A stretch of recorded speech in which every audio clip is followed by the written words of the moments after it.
एक राजा का दरबार लगा हुआ था। सर्दियों के दिन थे, इसलिए राजा का दरबार खुले में बैठा था। पूरी आम सभा सुबह की धूप में बैठे थे। महाराज ने सिंहासन के सामने एक मेज रखवा रखे थे। पंडित लोग, दीवान आदि सभी दरबार में बैठे थे। राजा के परिवार के सदस्य भी बैठे थे। उसी समय एक व्यक्ति आया और राजा के दरबार में मिलने की आज्ञा मांगी।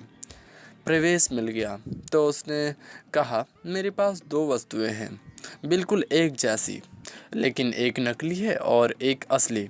मैं हर राज्य के राजा के पास जाता हूँ और उन्हें परखने का आग्रह करता हूँ, लेकिन कोई परख नहीं पाता।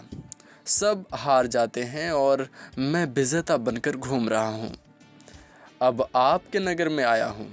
राजा ने उसे दोनों वस्तुओं को पेश करने का आदेश दिया तो उसने दोनों वस्तुएं टेबल पर रख दी। बिल्कुल समान आकार, समान रूप रंग, समान प्रकाश, सब कुछ नक-सिक समान। राजा ने कहा, ये दोनों वस्तुएं एक हैं।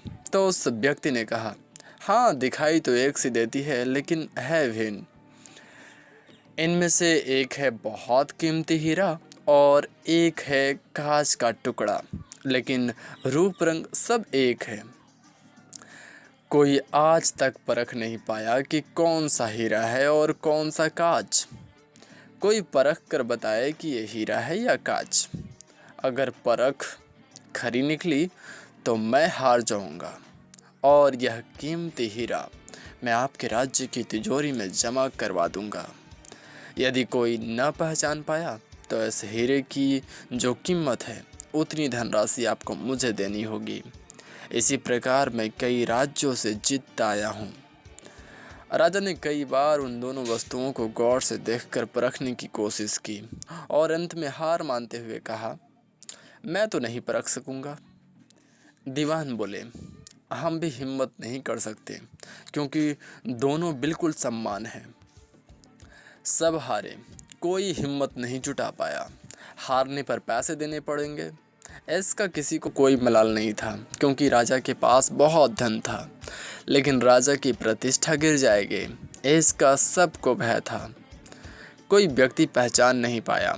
आखिरकार पीछे थोड़ी हलचल हुई।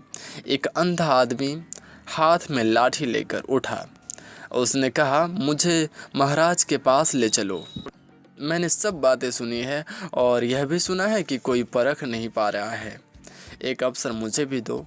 एक आदमी के सहारे वह राजा के पास पहुंचा और उसने राजा से प्रार्थना की, मैं तो जन्म से अंधा हूँ, फिर भी मुझे एक अवसर दिया जाए जिससे मैं भी एक बार अपनी बुद्धि को परखूं और हो सकता है कि सफल भी हो जाऊं, और यदि सफल ना भी हुआ तो वैसे भी आप तो हारे ही हैं। राजा को लगा कि इसे अवसर देने में कोई हर्ज नहीं है और राजा ने उसे अनुमति दे दी। उस अंधे आदमी को दोनों वस्तुएं उसके हाथ में दी गई और पूछा गया कि इनमें कौन सा हीरा और कौन सा कांच। कहते हैं कि उस आदमी ने 1 मिनट में कह दिया कि यह हीरा है और यह कांच। जो आदमी इतने राज्यों को जीतकर आया था वह नतमस्तक हो गया और बोला, सही है, आपने पहचान लिया, आप धन्य हैं।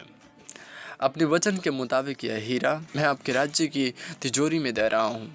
सब बहुत खुश हो गए और जो आदमी आया था वह भी बहुत प्रसन्न हुआ कि कम से कम कोई तो मिला परखने वाला।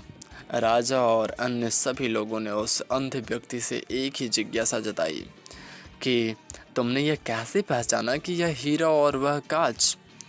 उस अंधे ने कहा, सीधी सी बात है राजन, धूप में हम सब बैठे हैं, मैंने दोनों को छुआ, जो ठंडा रहा वह हीरा, जो गर्म हो गया वह कांच। यही बात हमारे जीवन में भी लागू होती है।